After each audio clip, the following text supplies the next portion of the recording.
i themi kryeministrit tonë të dashur që të më marrë përsipër gjëra që nuk ndoshta edhe si takojnë, ta lënë në nivel specialistës, më thotë që janë 5 veta, 10 veta, më thotë që janë të ngjyrosur e të plurosur, sepse fatkeqësisht u jam dhe kryetari i Partisë Socialiste, kështu që nuk mund të plurosem, e ngjyrosem. Personalisht i bëj thirrje të sjell specialistët që janë përkatës ata që i kanë bërë nga zyrat e janë tallur, se janë tallur, është thjesht një tallje. Okej. Thoya direkt kryeministri, drejt për drejt, drejtohu sikur ta kishe këtu. Meqenëse ai nuk ka ardhur këtu. Çfarë do i thoje po ta kishe kaq? I nderuar kryetar, me që je kryetar ti dhe kryetar unë, po të bëj thirrje të lësh specialistët të flasën, sepse ata e dinë më mirë.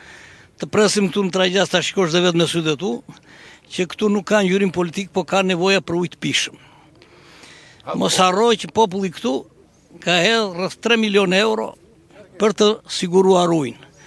Madje jemi aq human sa të bëjmë edhe këtë kërkesë, ta heqish pompën e Trajgjasit nga pompa e radhimës, të marrën ata pak ujë dhe pak ujë, se kështu i bie që s'kan të dy fshatat, të paktën të ketë radhima dhe pak më tepër, sepse është radhima ai fshati që mba ndikon goxha në buxhetin e kësaj bashkie. Më në fund të mirëpresëm të vish këtu në Trajgjas, të ballafaqojmë ballë për ballë.